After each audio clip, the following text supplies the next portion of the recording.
Rawr. Rawr.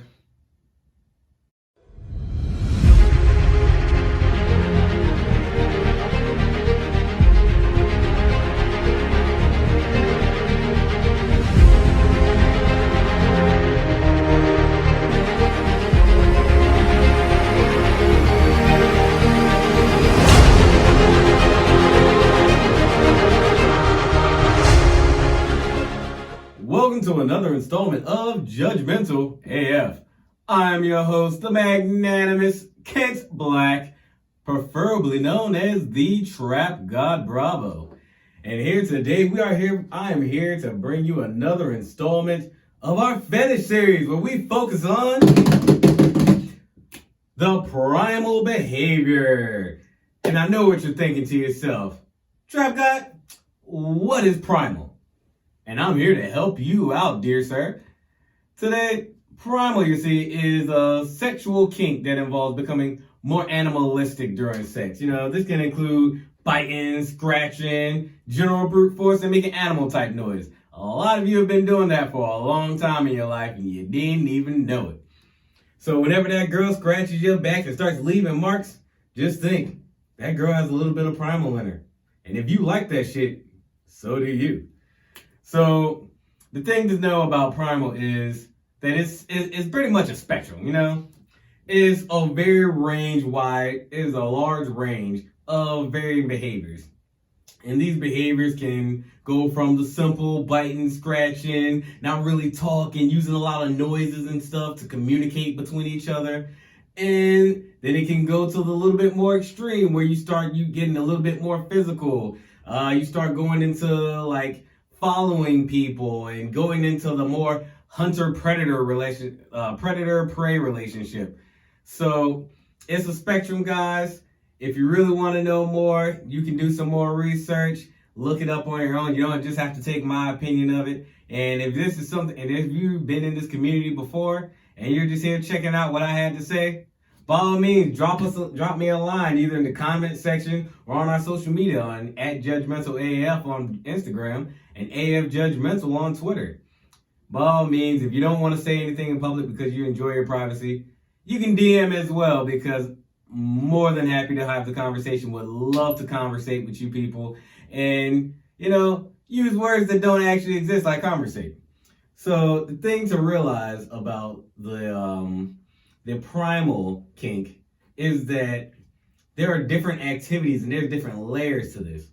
So you can do scenes, you know, like an actor, role playing. You can act out your own scene where you pretend to be animals, where you create this situation for each other, and then you role play and act it out. Know what I mean? And then you have the people that go a little bit further down the spectrum and enjoy the stalking aspect of being a prey. You know, they like to be followed by someone that they want to be followed by. They like to be watched and know that, you know, feel like they're in danger without actually being in danger. Because I cannot stress this enough, consent is a must here. You cannot go around stalking people and calling yourself primal. No, that just makes you a stalker if you did not get their prior consent. Please do not stalk anybody. I did not tell you to do that. You will get arrested. And that stuff does not go away. So then you have, like I said, the animal play, where you pick an animal, whether it's two creatures of the same species, two creatures of different species, you know, whether you want to interact a loving relationship between the same animal or that predator-prey relationship. Gonna get that right. The predator-prey relationship between two different species. Then you have the people that see primal kink as more of a lifestyle, you know? This is something that they don't think of as like turning on and off. This is how they live their lives. They prefer to make everything as challenging as possible. If they feel like they're predators, they prefer to like seek after strength if they're prey, and that's how they live their lives, you know? And I don't really know too much about how they may add it into their lifestyles. From my research, everybody's pretty vague about that part. So people do their own things, people feel their own ways, and far be it from me to say otherwise against it. This is Trap God Bravo here telling you, go out there and be primal. Unlock your inner human being. And then we have what I see as the most intriguing, the most appetizing of the primal kink, which is the hunt. You see, the thing about the hunt is that it can come from a singular predator or a pack of predators. And when you are a predator, which in turn, and when we're having conversations here, when I say the word predator, I mean more in relation to a dominant, like in the BDSM community. And when I say prey, I mean more on lines of a submissive and the BDSM community. So we don't get confused with these really toxic way of calling people predators, because that is not what this is about. Want to make this clear. The primal kink, some people can be toxic. The kink itself is not toxic. And the thing about this relationship is that it's for the predators, the hunt is all about the struggle for control. And from someone that I've interviewed, they said that, when normally a pack gets involved, it's either to prep for group sex, which people may be into, might be a little nice to get involved in. And for others, it's like, it's a competition for the predators, and whoever manages to capture and subdue the prey is the one that gets to actually have sex with that person. So you can have fun with it. By all means, go out there, get some laughs, and get your kicks and jollies by fighting for control with your friends. And for the prey, it's all about giving into strength, making the person earn the right to have intercourse with you, or whatever y'all want to do, because it doesn't always have to turn out physical. Some people get off on just the intensity and the energy around the situation, and don't even actually have to have sex. So by all means, try this whole thing out at your own pace. Like, you don't have to do what you think I'm telling you to do. You don't have to do what others are telling you to do. Like I said at the beginning, it is a spectrum, it is a range. Everyone's primal is different. So as a result, you might exercise it a little bit differently someone else. You might go to someone else trying to learn how to get more in touch with your primal side because you're interested. And that person might do things a little bit differently than the next person will. They might not give you the safest feeling, so you don't really feel like you can trust them as much, whether it's on the predator side or the prey side. Because, if you don't trust a person, you probably shouldn't get involved with the primal kink just because of the situation you could be putting yourself in, whether it's physically or legally. And, and the downside of thing about the legal aspect is that I think our laws might be getting a little bit better on this, but when it comes to particularly people in the kink community, for whatever reason, our laws look at people who enter into a kink relationship and look at it as if like, oh, well, you asked for this, so like, why are you complaining now? Not the case.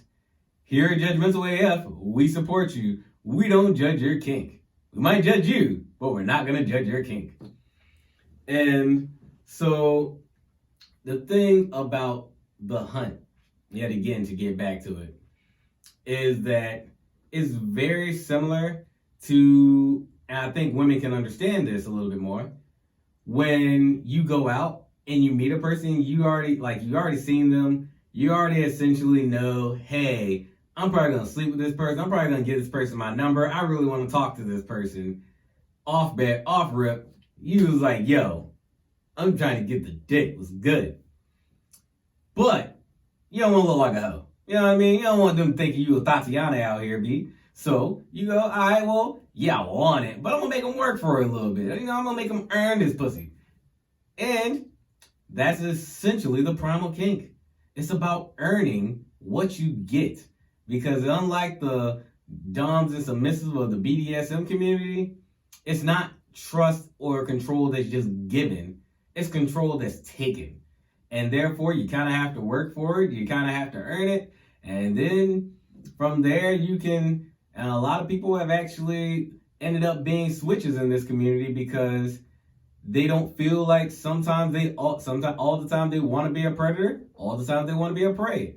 A lot of people like that dynamic where they can go from one side to the other on any given night based on how they're feeling at the time. Great kink. Try it out. Go have fun out there, people. And most importantly, make sure that you find your inner animal. Now, I haven't done any real deep dives on my particular inner animal. I haven't given it that much thought. But if I had to say I had an inner animal, that shit would be a fucking unicorn. Yes, if you don't know, now you know. A really big thing for unicorns, because unicorns are not fucking let's go pony bullshit that shows up on your kids shows. They are monsters. They are fucking behemoth death machines with horns that can stab you if they're running full charge. Think about it. Next time you think of a unicorn charging you full force and then ramming you with their goddamn head. They will impale your ass and they will drink your blood. Rainbows that people see whenever they come out of unicorns, that's the light reflecting off of people's blood, the people that they maimed and killed. Unicorns are fucking vicious and they're very disarming. And that is why my inner animal is a unicorn based off of literally little to no information at all. So I think that when we do this fetish series, and whether it's just me or if Pat's here too, I want to institute something what we call a rating system. And the rating system is out of 10, 1 being, nah, never gonna happen, not for me, no thank you, to 10 being, nigga, I'm already doing this shit, and I'm having a fucking blast. Where we go, whether these kinks offer us, whether we want to try them, whether we're even into them at all.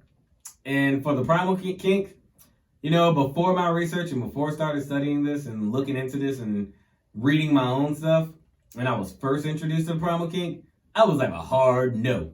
I was at probably like a 3 or 4 in terms of whether I'd be willing to try. I'm like, I guess I'll try anything once, but this doesn't really seem like my bag. But then after doing my research and realizing that this kink is pretty much like one of my top porns, which is ultimate surrender, where you wrestle for control and the winner gets to do whatever they want to the loser, I'm all in. Yeah, I'm all in on this shit. And it's a solid 7. And it would be higher if it wasn't for the fact that I don't know any women that could really best me if I was trying to legitly wrestle them. So I don't want to feel like I'm doing anything to someone that they don't want to happen. I don't like that feeling. That feeling's wrong and it's gross. And so with that being said, thank you for listening. Please give us a like, give us a share. We want to extend the conversation to all platforms. I want to educate you guys. I want to be as entertaining as possible, so I'm going to try to introduce a little bit more jokes in the future. But, yeah, peace.